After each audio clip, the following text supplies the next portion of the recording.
Home decorating needs, everything you need for your home will be found at Westside Decorating Center. And lots of good advice, too. Well, good morning to you on this Friday morning. I'm Art Lewis. Nice to have you with us. Time flies when you're having fun. You blink, and all of a sudden the summer's just about over. But there are still lots of regularly scheduled activities going on. One of them tonight, is one of the biggest car shows in the state of Michigan. And that is, of course, Frankenmuth. The main drag in Frankenmuth from Junction all the way down to downtown Frankenmuth and then up across the bridge will be closed to traffic tonight, beginning probably around, 5 o'clock, something like that, because the street fills up with fabulous, fabulous automobiles. And then tomorrow, Sunday, it moves over to the park where you can get to walk around and look at all these cars and talk to the owners and just be aghast at all there is to see. But tonight's the big night in the street with the street closure. And you walk the streets. You stop, you can get food, you carry the food, you eat, you walk. It's just a good time in Frankenmuth. And it led me to start thinking again about automobiles. And we've talked about this in the past. We've talked about your favorite car. If you had a choice, what car would you want to drive? But I began to think about my first car, the first car I ever owned. And there's quite a story to the car, actually. And first, I have to tell you that I was a young driver. Now, I lived, of course, born and raised in New York City, where you had to be at least 18 to get a driver's license. But I went to college in Missouri, where you only had to be 16. And I, at the ripe old age of 16 and a half when I went to college, had a roommate who owned, among other things, a car. In this case, it was a Morris Minor that I learned to drive on and got a license in Missouri. And then when I went home during break, Dad would let me take the family car. And all my buddies, who were in some cases older than I was, couldn't drive. So I got to drive the family car, which was a at that time it was a 1953 four-door Ford. And I loved driving that car. But the first car I ever owned happened after college, and when I started work, the first job I had in broadcasting was in Clovis, New Mexico. And I didn't have any transportation. So I initially bought an Italian motorbike. I think it was a Pugue or something like that. It was sold by Sears. And there are a couple of things about it, but the biggest thing was you just couldn't keep it running. It was a terrible piece of equipment. So we got rid of that, and with the help of my father, the first car I ever owned was a Butte. 1964 Ford 500 XL, two-door coupe with a 406 engine, 3 carburetors. It was a tri-power car. It held the B-stock record in the American Southwest when I bought it. And it was a used car in the dealer's showroom. He had taken it in on trade. And this was, let's see, 1964. So it was less than a year old. I drove that car for probably a year and a half, a little more than a year and a half, with a lot of fond memories. It was a fabulous, fabulous automobile until I got sideswiped in Pennsylvania by a guy that tried to pass a UPS truck, and there I was, and sent me skidding off. So I had the car repainted, fixed, but it was never quite the same again, and I kind of lost interest in it. So I traded it in on a a Triumph, a TR4A Triumph, and spent time driving that until I ended up with a Corvette. Just kind of moved up the car ladder, and then got married, and then that was the end of going up the car ladder. He moved in a different direction. But my first car that I can say that I owned was a 1964 Ford 500 XL with a 406 engine. What a machine! And it was a brilliant machine. But I did have to do one thing. I had to change the rear end ratio because it was set for drag racing, not for highway driving. And you'd accelerate quickly, but that was it. And a gas eater, oh my, 10 miles a gallon was a lot. That was the downside of it. But gas was cheap, but still was not cheap enough. And the other story to that car, it was a 4-speed manual, had a Borg-Warner 4-speed in it. And when I finally decided to leave Clovis and go back east, my dad flew down and was going to drive back with me. Well, there were two things about that didn't work very well. The first was my dad couldn't drive a stick. And the second was the car developed a problem on the way back home, about halfway from Clovis, New Mexico, where we were, to, well, just more than halfway, just outside Kansas City, Missouri. The car blew an economizer valve in one of the carburetors, the center carburetor, the main carburetor, and started just pouring black smoke out the back because we weren't burning all the gas. It was just pouring through. Luckily, we drove into Kansas City and found a Ford dealer, and even luckier, it was a Ford dealer that understood the Tri-Power setup and looked at what was happening and knew immediately what was wrong. So we got it fixed, and once we got it fixed, it was smooth sailing all the way back east. But I did all the driving because Dad couldn't drive the stick. He tried. It didn't work very well. But fond memories, and I think we all have fond memories of that first car we drove or owned. And so maybe we'll talk about that this morning. What was the first vehicle you can say was yours? And how long did you have it for? I had mine for about probably a year and a half, I would say, before I traded it in. And I think if I had not had the accident with it, if I hadn't been sideswiped by the guy passing, who was drunk, by the way, they had to chase him in the woods and catch him. If that hadn't happened to the car and I hadn't had to repaint it and have it all fixed, I probably would have kept that car a lot longer because I really did like it. It was beautiful. It's a pearl white. What was pearl back then, as close you got to pearl.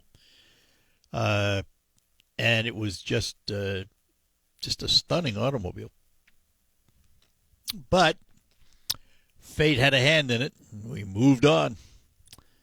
So the question on the table this morning, what was your first car?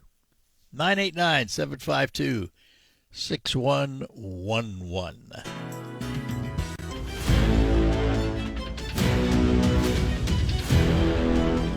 All right, back with you, talking about your first automobile. What was the first car you ever had? Diane starts us out. She is in Midland. Good morning, Diane. Good morning. I heard that, and I just had to call because my first car, my dad bought it for me for about $400. It was a early 70s, I'm not sure, 72, 74, Pinot station wagon. And it was it was Bondo Brown, and it had a hole in the driver's side floor, and when it would rain, my feet would get wet. And I thought I was the coolest. That is funny. What do you want for $400, right? I mean, Exactly. But I had wheels. That was it. That was it. How long did you have that car? Oh, I had it for about 2-3 years. Oh, did you really? Yeah. You never patched the floor, huh? Everywhere. No, didn't do a thing to it. I would have had out the duct tape. I know. I didn't think about that. That is wild. That is fun. That is fun. But, these things bring back a lot of good memories, don't they? Yes, it does. It really does. Excellent. All right. The Pinto Princess. I love that. All right, Diane. I appreciate it. Thanks. All right. Have a great day. You too. Bye-bye. Thank you. Bye. And we'll turn to Errol in Saginaw. Errol next. Good morning. You don't have enough time this morning for all the cars I've bought over the years. My first car was a Monarch. And, of course, that's a Mercury. Canadian version of... Yeah. And it was like riding around in a tank. When it hit a bump, it bumped up and down for about 2 miles, I think, before it slowed down. I owned one of them. I owned a Morris Minor. I used to drive it from Ottawa to that burg in the northern part of Ontario. Got good gas mileage, but I didn't know whether I was going to make it past how far down the highway. Yeah, they weren't overpowered. Let's put it that way. The only car I never wanted was a Corvette, and I know that's almost a sacrilege here in the U.S., but I always felt I've ridden them, I rode in them, that I always felt my butt was dragging on the ground with them, and they are a beautiful automobile. Well, I had a 64 Corvette for a couple of years, and I loved it. It was low to the ground, but it was just a pleasure to drive. I mean, I love that car. It's the one vehicle, of all the vehicles I've owned, it's the one that I would want back. And when I bought it, I think it cost me something like $4,000.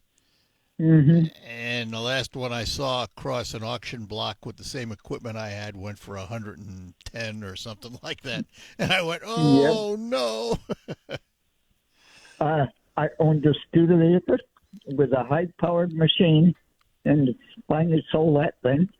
Let's see. I've owned several cars. I redone a Corvair. I found this Corvair that was falling apart. I paid $50 for this thing. And we restored it.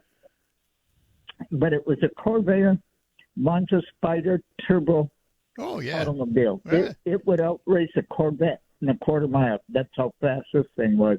In fact, it sat at Bishop Airport for, about 6 months because someone from GM seen it and said, "You want to lend that to us?" I said, "What are you going to do with this thing?"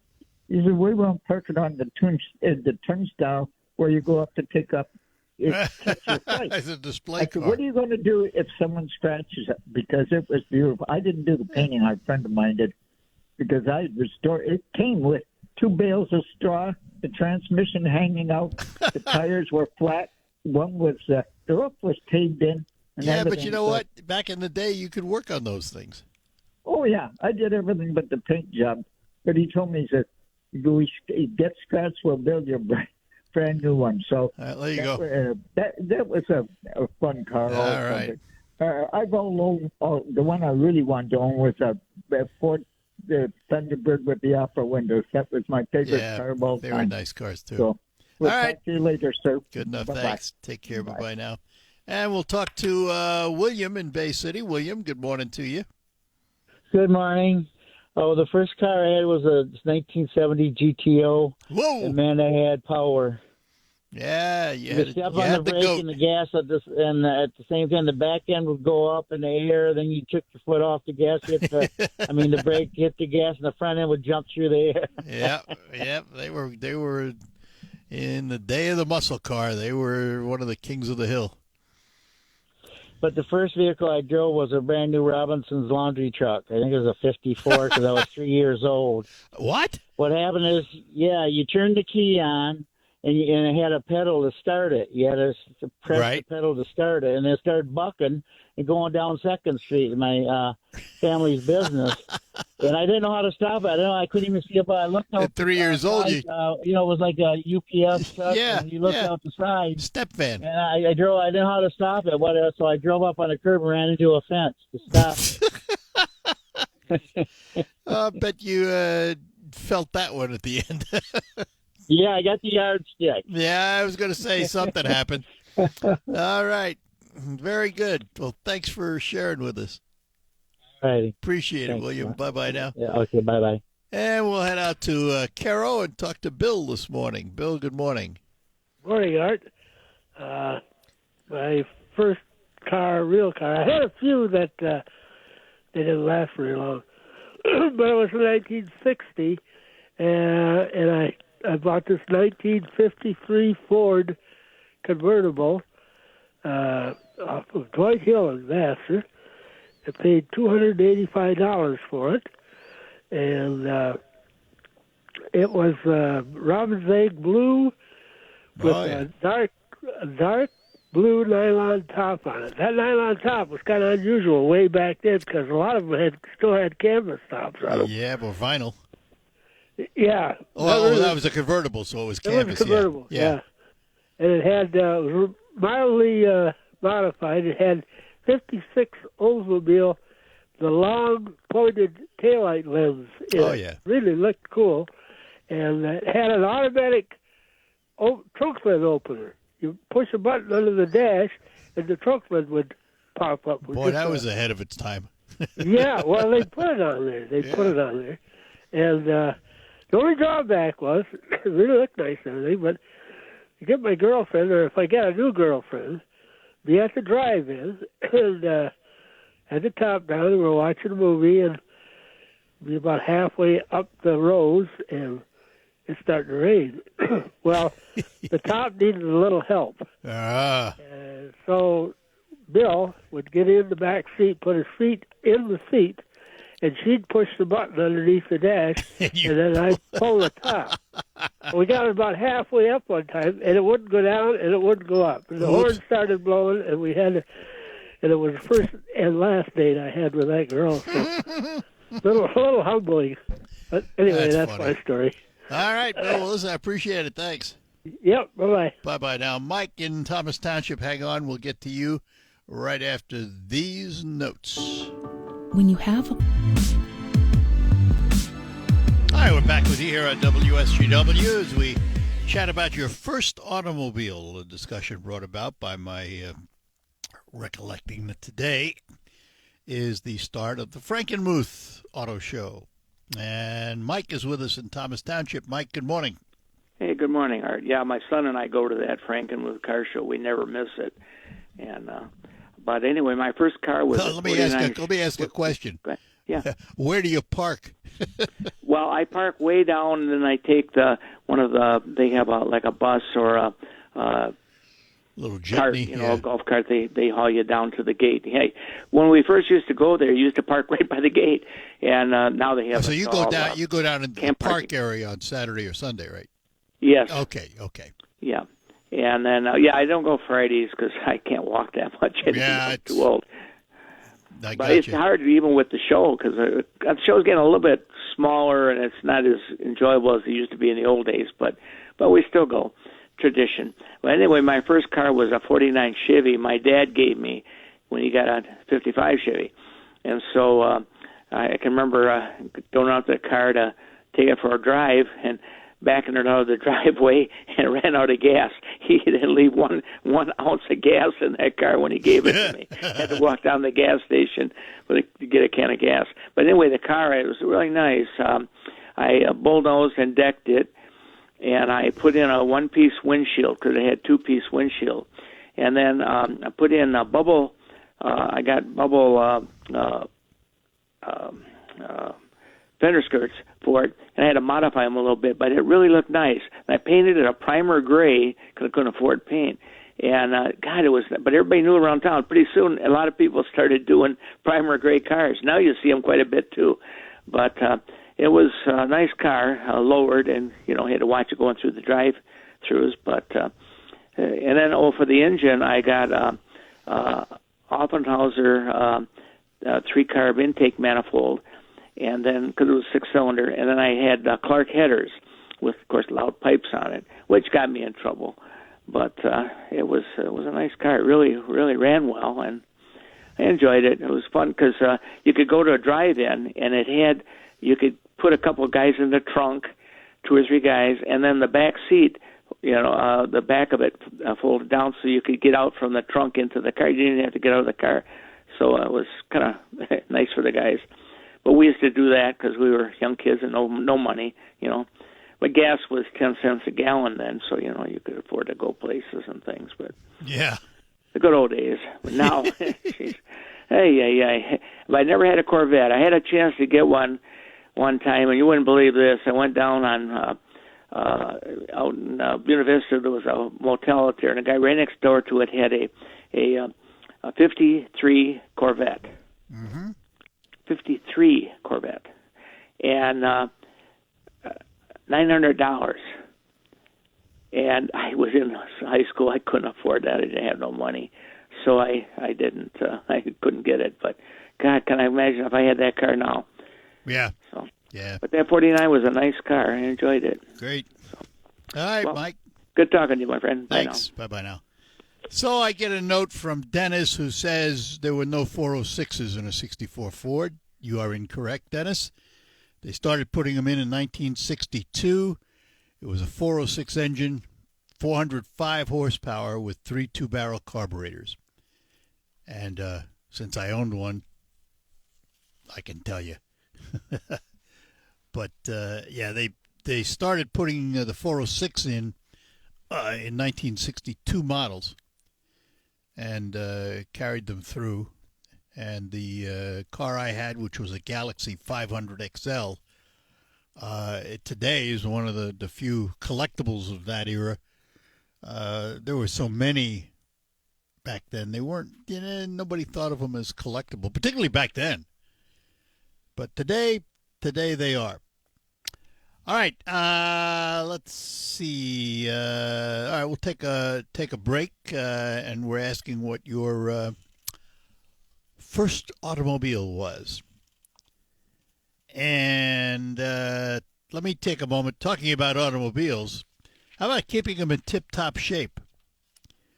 For all your routine maintenance. So I got a place to do that. It's called Quick Lane Freeland, right next to McDonald Ford. McDonald Ford is my car dealer, and Quick Lane's where all of my service is done. It's a one-stop for oil changes, brakes, tires, batteries, and not just on Fords. They work on all makes and models of cars, keeping them in tip-top shape. And to keep you in tip-top shape while driving your car, they offer a product called FrigiFresh. It's a hospital-grade disinfectant. It's placed in your air conditioning system, and it kills germs, odors, mildew, mold. Keeps you healthy in your cabin, in that car. And best of all, it's only $20 and takes 10 minutes. No appointments necessary. Drive in, just say you'd like FrigiFresh installed in your car, and they'll do it for you. You'll drive away with the satisfaction of knowing you got one of the healthiest environments in an automobile. It all happens at Quick Lane Freeland, right next to my auto dealer, McDonald Ford. Stop in today. Remember, they work on all makes and models of cars. When you're ready for checking that earns... Hi, we're back with you here on WSGW, and Gene is with us in Saginaw Township. Gene, good morning. Good morning, Art. How you doing? Doing well. Well, this goes back a lot of years, but... You're just a youngster. Come on. The first car I ever really drove was a 1948 Plymouth. I was in a carpool going to Bay City Junior College. My dad had a new 1948 Plymouth, and so that was a very, very nice car. Was it 3-speed on the stick, on the column? I don't know anything about cars, really. Did you have to move the stick up and down? It's a beautiful car, and one of my guys in the carpool, he was a real joker, and one day he decided, I don't know, for some reason, to open the rear door. He was riding in the back, opened the rear, and the wind took it and ripped it right off. My dad was so mad. Was it a suicide door that opened backwards? Yeah. Yeah. Oh, yeah. Oops. Then my next driving experience was, of course, in Japan when I was in the Army, and I drove Jeeps a lot. I drove the officers around and so forth. When I got back from service, my dad took me out to Frankenmuth. He knew a fellow by the name of Henry Schluckbeer in 1957. And he sold me my first car, 1955 Plymouth. It was Robin's Egg Blue. That was popular back then. And it was $975. My dad dickered with him for a while, and he finally made Henry put a new set of tires on it for me for the $975. But those were fun days, yeah. Yeah, a lot of memories. Cars... growing up, in terms of our lives, we can relate to automobiles at different periods of our life. Oh, yeah. And what cars we had. And I've always used that as kind of a timetable of my life, if you will. I can name the cars I had over the years. So, great memories, though, aren't it? The last car I owned was a Buick LeSabre, but at 94 now, somebody with the driver's license bureau decided I was too old to drive. So I don't even have a car anymore. Well, I'll have to take you and Yoko out to dinner and pick you up. Okay. Do that, okay. Art. We'll Take do care. it. I love you. Bye-bye. All right. Take care, Gene. Bye-bye. Good, very good friend of mine, and he's one of the greatest lawyers of his day. He was active in the bar and everything, and state bar. Great guy, Gene. Let's see. Well, we have time for another call or two if we can get them in real quick. 989-752-6111. Next hour, by the way, at around 10:25, we're going to spend about 10 minutes with the lottery commissioner talking about the Detroit Lions and a new game, instant game. So we will have that coming up for you during the next hour.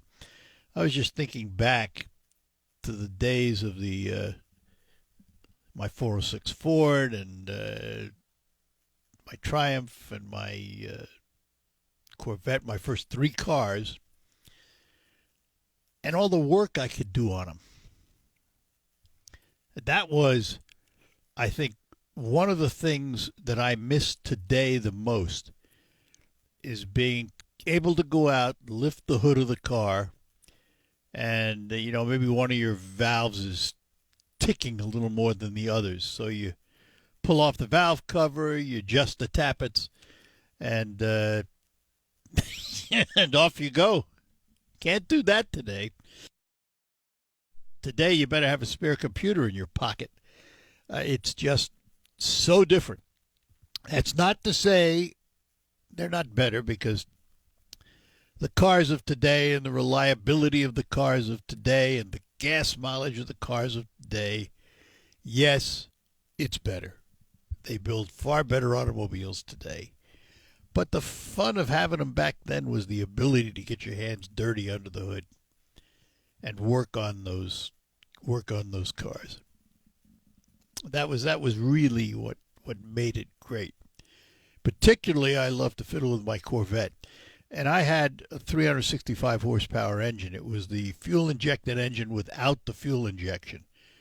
They only made, in 64, they made 2 engines that were solids, high-rise, long-duration cam. All the rest were hydraulics, everything under it. But I could get out and adjust that engine and make it purr. And that was, to me, that was the thrill of it. I'd pop off the valve covers, I'd adjust the tappets, I'd make all the adjustments I could make to get that car just humming. And, every few weeks you almost had to do it. But it was a great time. Kind of missed those types of things. I missed the car, the Corvette I miss. The rest of them, yeah, they were cars. They were all right. But I missed the Corvette most of all because I had that car running so well. And I wasn't a great mechanic, but I knew enough. As they say, you knew enough to get yourself in trouble. That was me. We'll be back to close out this hour, tell you what's ahead. I'm attorney Jerry Reif, and All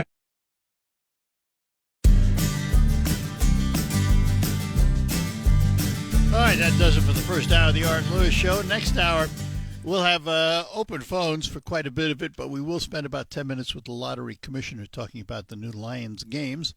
All of that coming up after the news, which is next. broadcasting from the... To appeal a $5 million jury verdict that found him liable of sexually abusing writer E. Jean Carroll. The judge in Mr. Trump's separate hush money case is expected to announce today whether he'll be sentenced this month. CBS's Graham Cates. His sentencing was originally scheduled for July 11th, but Justice Juan Merchan pushed back that date after Trump motioned for the judge to set aside his conviction altogether. But Trump asked for the new date to be pushed back even further in August, until after the presidential election. Analysts believe the Federal Reserve will opt for a smaller 0.25 percentage point interest rate cut after this morning's jobs report. CBS's Jill Schlesinger. We had fewer jobs created in August than expected, slightly. 142,000 jobs were created in the month of August. Things were really tight as we came out of the pandemic. Things are decelerating, meaning we're slowing down right now. Unemployment dropped slightly from 4.3 to 4.2%. The Department of Transportation wants to get to the bottom of frequent flyer and credit card reward programs at 4 major airlines and whether customers are getting what they're promised. CBS's Chris Van Cleve from LAX. The probe is looking into how consumers could be impacted by extra fees, hidden pricing, or earned rewards losing their value, as well as the airline's use of so-called dynamic pricing for award redemption. A new benefit to weight loss surgery. Here's CBS's Michael George. Analysis from 18 controlled trials shows bariatric surgery is a lasting solution for obesity-related hypertension.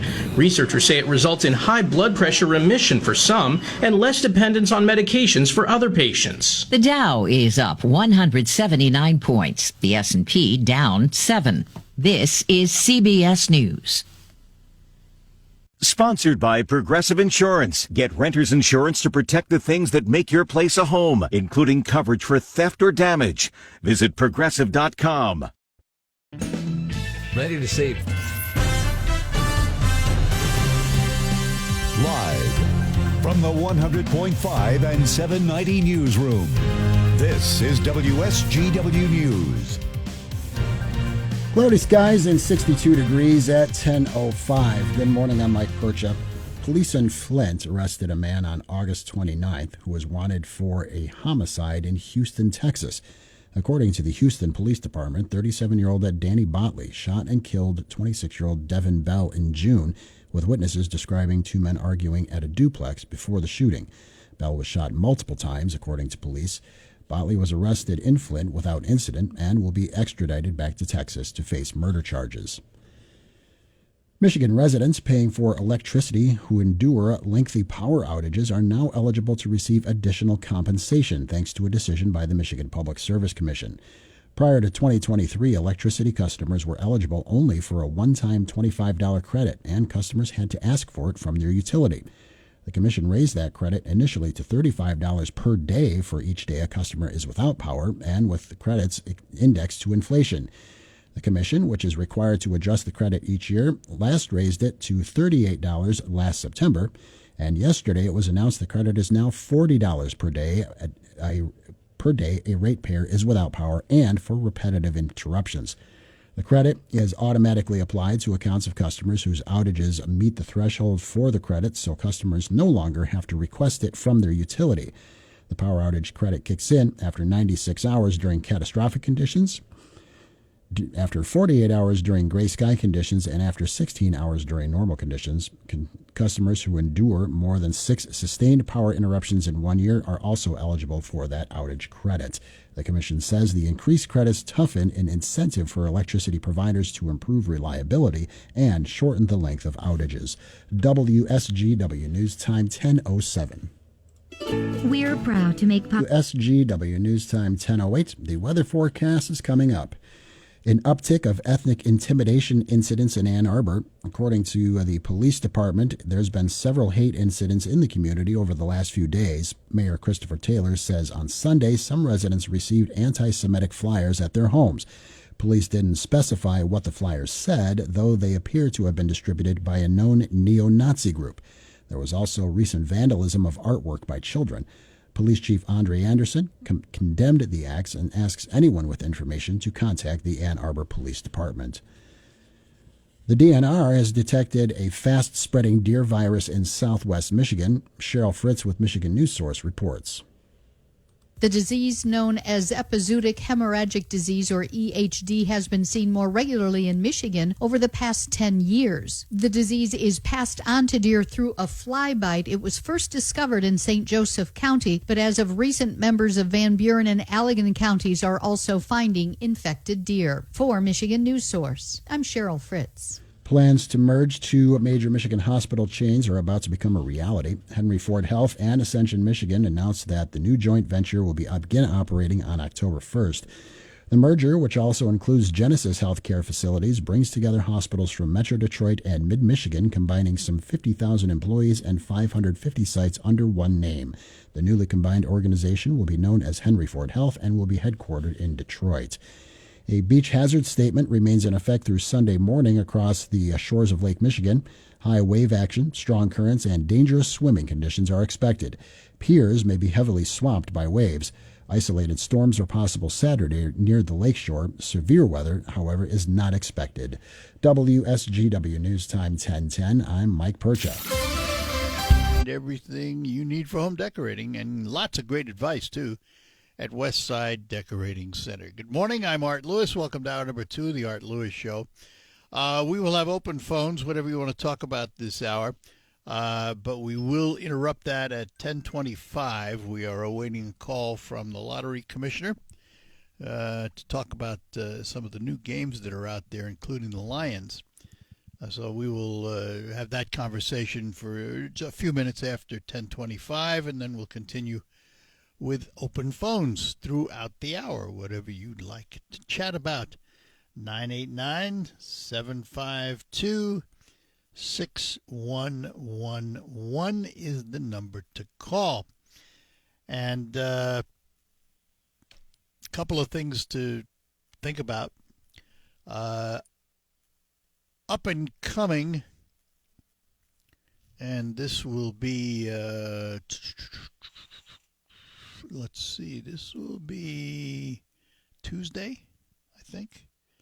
Let me double check the date here to make sure I'm talking properly. Yes, Tuesday the 10th is the debate between Vice President Kamala Harris and former President Donald Trump. And they have agreed to the rules. And after much debate, the rules are exactly like they were for the first debate that Donald Trump had with Joe Biden. No notes. And the mics will be muted.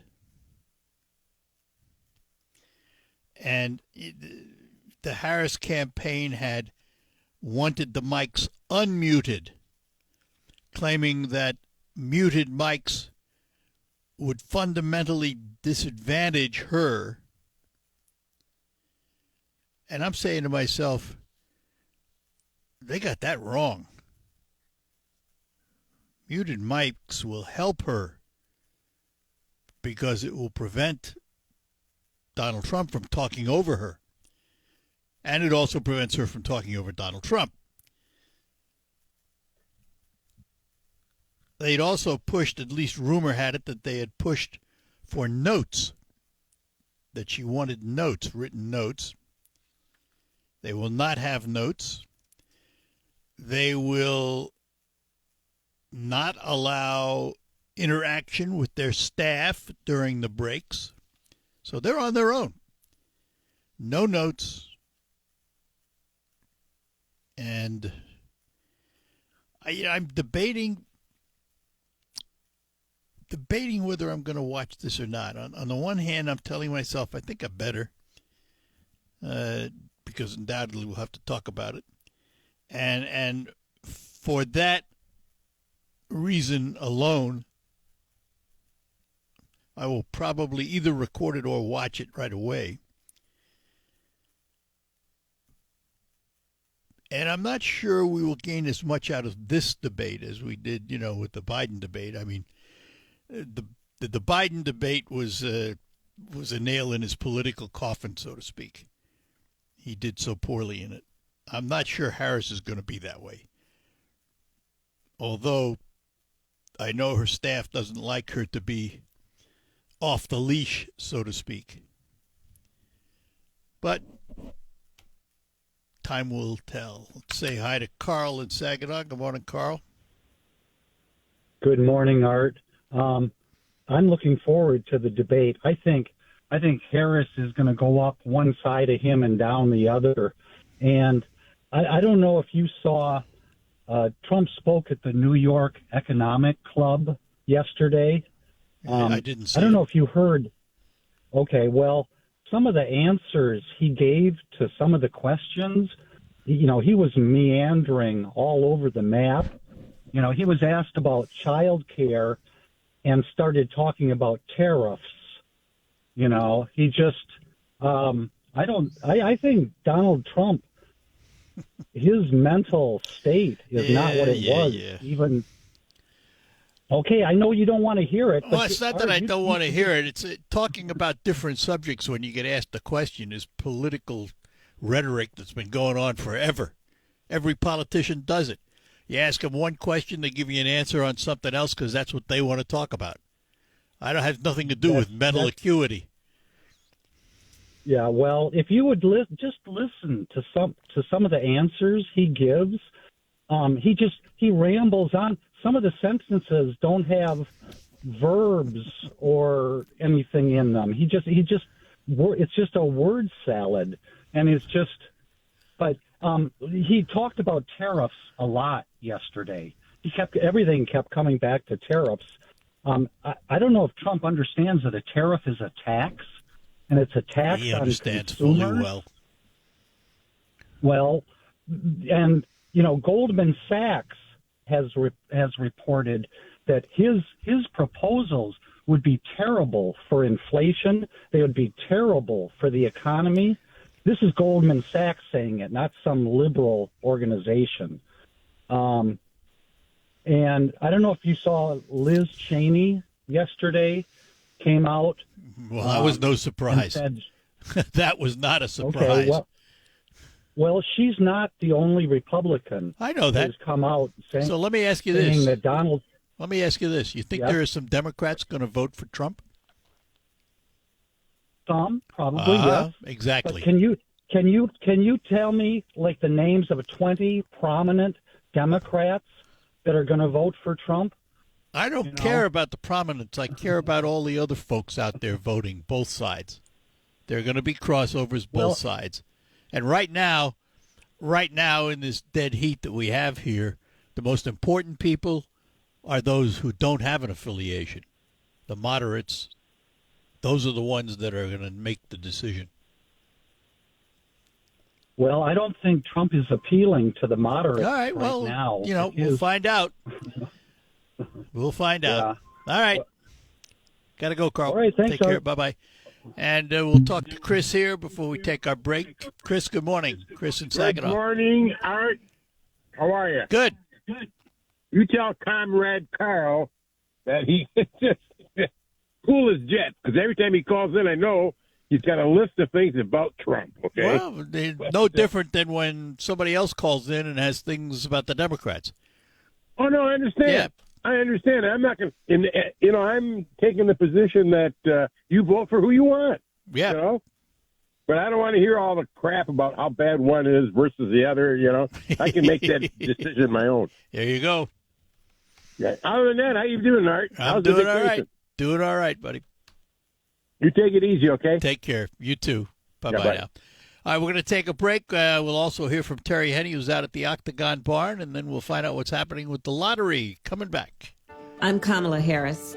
On the road we are again this morning. Good morning, everyone. Broadcasting today from just outside of Gagetown, about a couple miles east of Gagetown, Michigan, and Michigan's Thumb, and then up Darby Road, where this morning they're going to be setting things up for the 28th annual Thumb Octagon Barn Fall Family Days. And this is kind of a special event.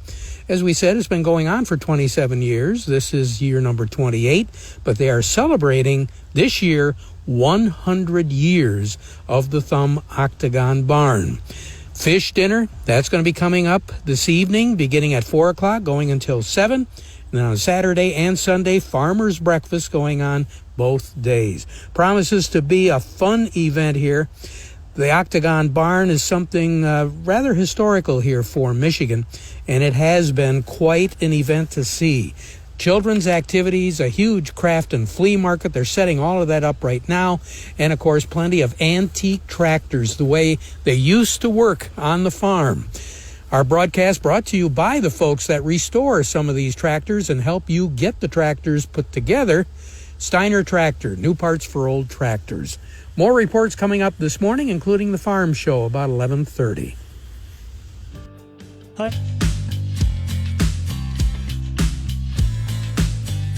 Hi, welcome back to the Art Lewis Show here on WSGW. As I mentioned to you, there is a new lottery game, and it's a game that involves something we're very fond of, the Detroit Lions. And with us to talk about it this morning is Lottery Commissioner Shkreli. Good morning to you. Good morning, Art. Thanks for having me. Well, thanks for being with us this morning. So I know that the lottery is always looking for new instant games. Anybody that doesn't believe that, just go online to Michigan Lottery, the Michigan Gov/lottery site, and take a look at all the instant games that are available. And now we have the Detroit Lions. How did this come about? That's right, Art. So Michigan Lottery, we are super excited to have partnered with the Detroit Lions to celebrate what will undoubtedly be a great season. And we're also going to give Michiganders a chance to win huge cash prizes. So on September 3rd, we launched a set of new games that give Michiganders an opportunity to win up to $500,000. We have an instant ticket, also known as a scratch-off. That's a $5 game. We have our pull tab game, which is a $1 game, and we have our online instant game. We're really excited. Let me. I'm sorry to interrupt, but I think we're all familiar with instants and online. Where are the pull tabs sold? Yeah, so the pull tabs you can find at bars and restaurants. Yes, they're very fun games. They're tabs, and you pull them, and you can win a prize. They're great fun. And so we have instant tickets, pull tabs, and then there's an online instant game. That's right. And is the online instant game similar to what the instant game is that you buy from a retailer, or is it a different game altogether? So they're similar. They're line themed, but it's digital, so it's not gonna be exactly the same. But they're all a lot of fun. Just depends on kind of what your preference is. And so on those online instant games, you can go to MichiganLottery.com and access those. And you can play them online, literally. Correct. And That's you right. can win online, and you can withdraw the funds online, and you can deposit funds. You can do everything online, can't you? That's right. And you can do that. I know you can do that for all the draw games and all the instant games you have online. There are some games, though, you can only find in retailers, aren't there? That's correct. All right. So how much income do you anticipate from a pool game like the Lions? So we, just so as a lottery 101, we, our instant games is kind of where our bread and butter is. And, obviously those are found on MichiganLottery.com, but also in our brick and mortar retailers. These are your gas stations, and they're bigger retailers too. So they go from small mom and pops to Myers and Kroger's. And so they account for 48% of our lottery sales just in fiscal year 2023. So we're hopeful that these will sell out. We're excited. We know that folks are looking forward to the new season. I'm looking forward to the new season. I have Detroit Lion fever myself, and we're hoping that it's going to be successful. There seems to be two lengths of time for these. By that I mean the hard copy that you would buy at a retailer and the scratch off game, has a certain life expectancy, if you will. It seems to me the online games last a lot longer. Am I misreading that? That's correct. Actually, once we introduce a game online, we tend to keep it there unless we have a reason to take it down or something. But we offer about 200 online games, and once they're up, we keep them up. Which gives you a lot of choice when you play online.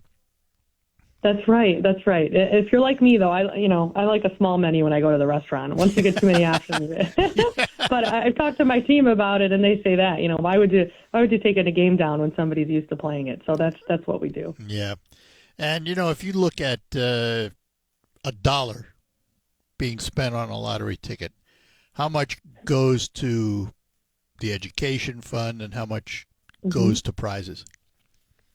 So our entire mission at the Michigan Lottery is to maximize contributions to the school aid fund. And about 97 cents of every dollar spent on lottery tickets is returned to the state in the form of contributions to the school aid fund, prizes to players, and commissions to vendors and retailer.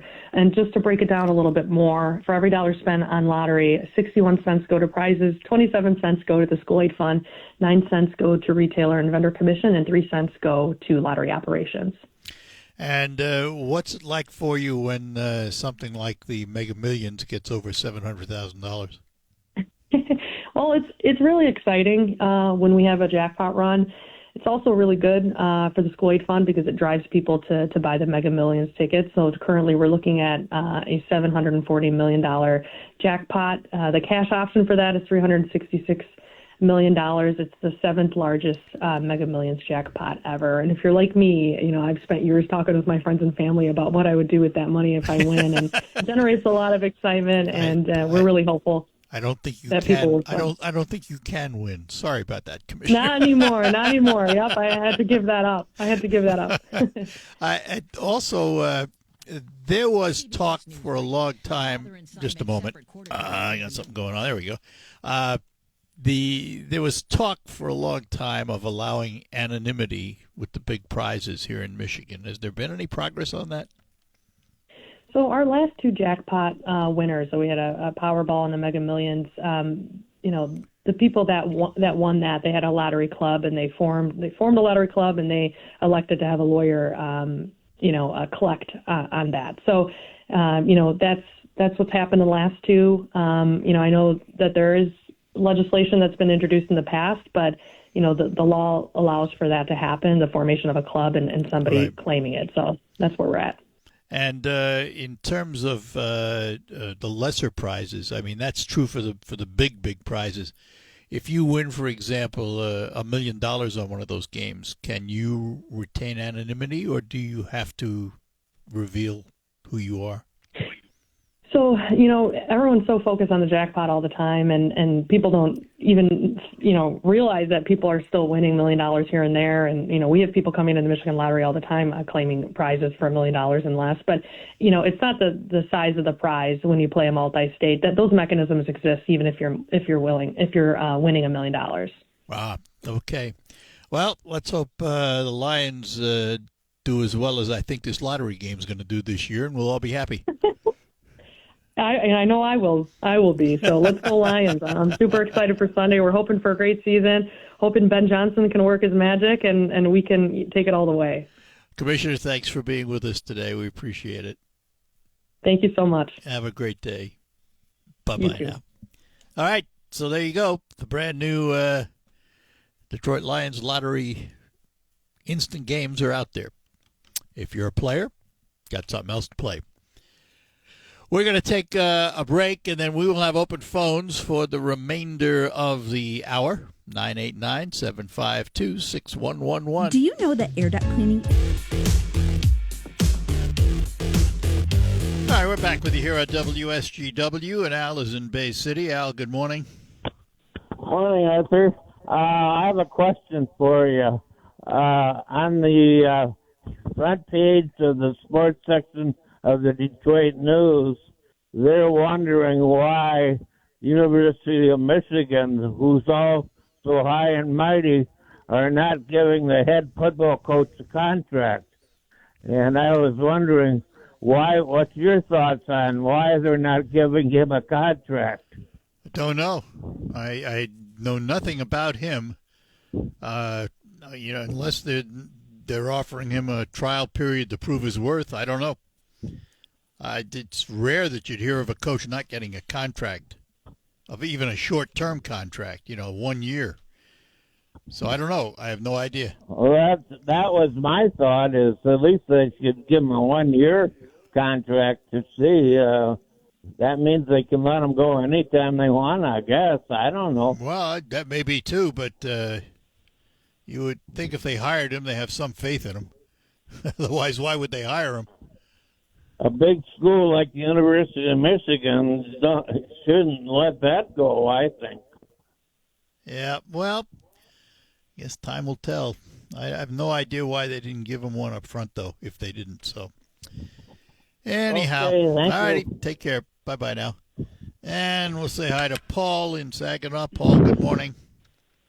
Morning, Art. I can help answer the question the previous person called. Yep. In today's newspaper, Jim Harbaugh had the same thing. He had a 9-month contract, and what it is, it's called a. Hang on here, I'm trying to find it here in the paper. Let's see. It's a formality, is what it is. Is it like a provisional contract for? Correct. Okay. Correct. I'm trying to see the exact term they call that. Oh yeah, here it is. Oh, okay. Just a moment. I have company with me this morning who might be able to answer those questions. The one and only Charlie Rood, all-knowing. Yeah. He has signed a memorandum of understanding. Oh, and rather than a contract, it's a memorandum of understanding. And now, right. Will that lead to a contract? Yes. Okay. Yes, they're working on a contract. It's just not. Yeah, this allows them to complete the process. Harbaugh actually worked under one. Yeah, that's what Al just said too. Yeah. Before, so it's a little unusual, but it's not unheard of. Yeah. Good. So, Thank you. The AD Ward manual says we're working, and these things don't happen overnight, especially when you're talking about. All right, so it's not a lack of faith in him; it's just a process. That's what I would say. Coupled with a lack of. You can read into it like you want, especially since the university is under investigation by the NCAA. Yeah, that's true. I'd say right now it's just a matter of time, a process. All right, good enough. Thanks. So that's it. Memorandum of understanding. Yeah, he's got a 5-year, $30 million deal. Yeah, but just doesn't have it. Yeah, it doesn't have it finalized in writing yet. Correct. Yep. Yeah. And Harbaugh had a 9-month one, and it's a lot of it's got to do here with the they're going through some scrutiny here with the NCAA. Yeah. And there's a 90-day deadline on that memorandum too. Okay, so they have to come up with a contract then at the end. Yeah, they're going to wind it up here pretty soon. The assistant coaches have already signed their contract. Yeah. They had the same thing, but they've already signed theirs. So just a formality. All right. Hey, listen, I appreciate it. Thanks for the help. Okay. You bet. Okay. Bye-bye. Bye-bye. And let's chat with Dan in Bay City. Dan, good morning. Good morning. You were talking cars. Well, I had a 1969 Dodge Dart. Oh, wow. With a 340 tri-pole. I was going to say, those Dodge Darts, they had some power in them. Those were fast cars back in the day. I could do the quarter mile at 110 miles an hour in 13.9 seconds. Ah. Man. That's pretty good. Our youth. Wasn't it great? Yo. You know, you think back fondly. I would love to be able to do some of the stuff I did back when I was young and foolish. Because I was a bit of a daredevil, and I risked my life more than once in stupid ways. But it was fun. You know, I look back fondly on those days and those cars. Yeah, it was a great time to grow up. It was. I also, I can't remember their first names, but I think it was on your radio station. That was the Tappert brothers. Oh yeah, was it Jake and I remember they came out of didn't they come out of Boston or someplace? Yeah, they were out of Boston. There was two brothers, and they were always comical. It was a great show. It was. It goes back quite a ways. And those shows come and go. You know, it's not always us that makes those decisions. Those shows just come and all of a sudden they're gone. Nothing we can do about it. I think they got old and retired. Well, I think so too. Yeah. But that's all right. Fond memories. Dave, maybe somebody can remember their names. Yeah. Tappert Brothers. Okay. Tappert Brothers. We'll find out. Take care. Bye-bye now. Bye. All right. 989-752-6111 is the number to call to participate in the Art Lewis Show for this Friday morning, gateway to another weekend and the big car show going on in Frankenmuth. I have with me Jeff Carrick from M. Casting today just outside of Gagetown. It's the site of the Thumb Octagon Barn, and they're celebrating for the 28th year in a row the Fall Family Days. Activities kick in tomorrow and Sunday, but right now they're setting a lot of activities up. The children's activities, a huge craft and flea market, plenty of food on the grounds, live music, gas engines, sawmill, field work, veneer mill, threshing, blacksmith shop, apple cider mill, sugar shack, and a grain elevator, and that's where we're broadcasting from right now. Activities kick in late this afternoon. Big fish dinner, well attended every year. Starts at 4, ends at 7. That's in the food building on the grounds. We're celebrating 100 years of the Thumb Octagon Barn. Might be a great opportunity for you to just get away, get out of Michigan's thumb and relax a little bit and enjoy the way things used to be. Plenty of antique engines and tractors here too, which is why our broadcast today is brought to you by the folks at Steiner Tractor. New parts for old tractors made easy.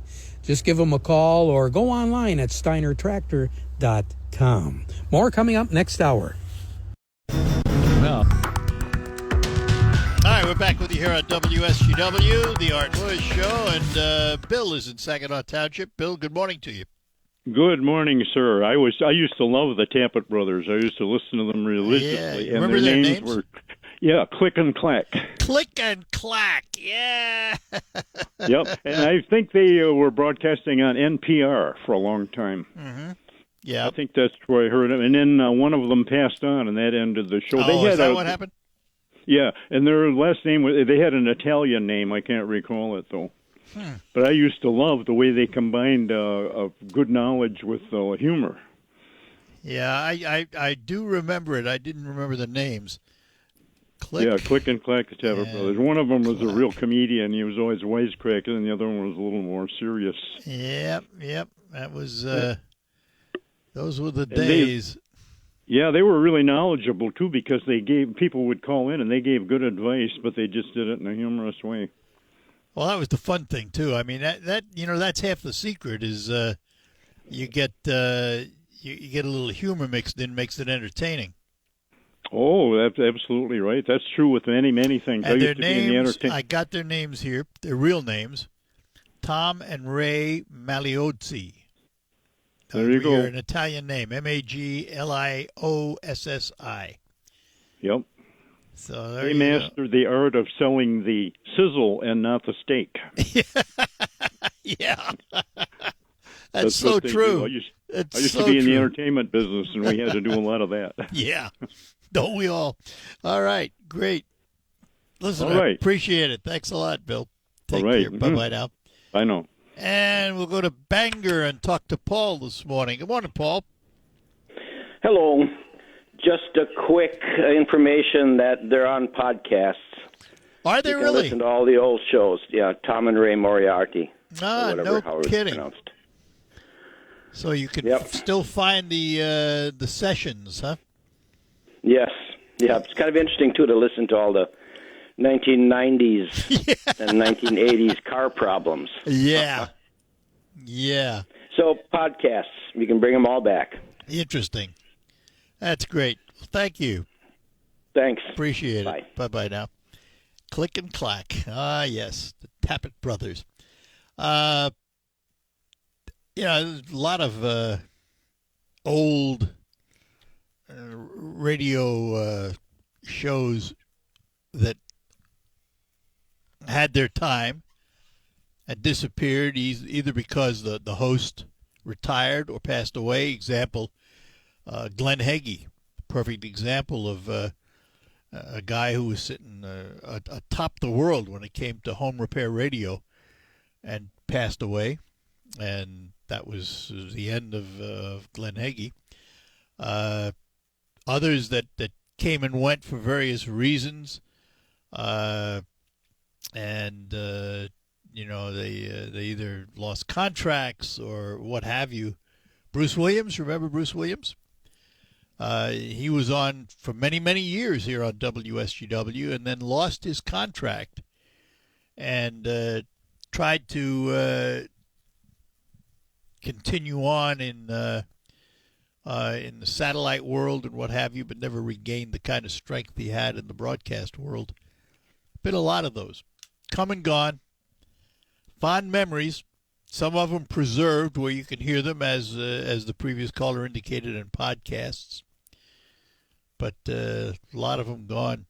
And there are websites that have all the old radio programs. Remember the old radio dramas, The Lone Ranger and Green Hornet, all those things are available out there. Fortunately, they were preserved, and you can still hear them. You can subscribe to some of these places and get all these old shows. Some of them you can find online for free. It's fun to go back and listen to.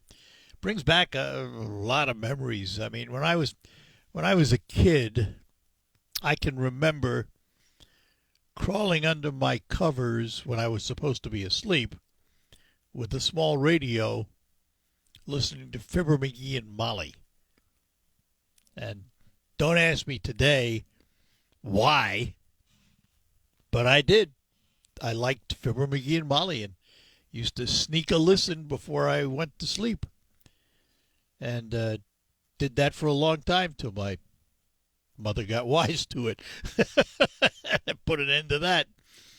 But anyway, a lot of memories. You think about things that have left impressions on us in our lives. Last hour we talked about our first automobiles. A lot of entertainment over the years marked certain occasions, certain things you remember about specific broadcasts. I would have absolutely no reason to think about Fibber McGee and Molly if it were not the fact that I just brought it up in conversation. And then it took me back to my childhood and the way I used to listen. And I think we can all relate to where we were when certain things happened in our lives and how we found out about them. You know, where were you when Kennedy was assassinated? Where were you when Neil Armstrong landed on the moon? These things stick to us, sometimes a negative. Where were you for 9/11 and the images that were shown over and over on television? We tend to relate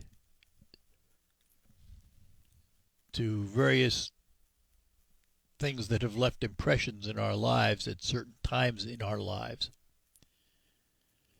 I can vividly remember 9/11 because I was sitting exactly where I am right now, and through a glass window looking into the newsroom, there was a TV that I could watch and saw the images. Found out about the first one, saw the second plane hit, and we knew from that point on we weren't going to be broadcasting, that the networks were going to take over the broadcasts. And that's exactly what happened. The networks took over the broadcast. We went live, long form with CBS, and it went on for a long, long time. Long, long time. Things you remember. All right, that's going to do it for the Art Lewis Show for today. We're going to take a break, and then when we come back, we'll tell you what's ahead on Focus. That all happens after these notes. Donald Trump's back. All right, that'll do it for the Art Lewis Show for this Friday. Thanks for being with us. We'll be back Monday, of course, with lots more. Focus is coming up after the news, and we'll focus today on Rocket Grab Plus, tell you what's in the store and how you can save half price on everything in the store. But before we get to that, we'll have news for you. CBS News, they'll be along to tell you what's happening in the world and the nation. Michael Purchase in the WSGW newsroom with the local report. We'll also hear from Terry Henney next hour up in Gagetown at the Octagon Barn. Broadcasting from the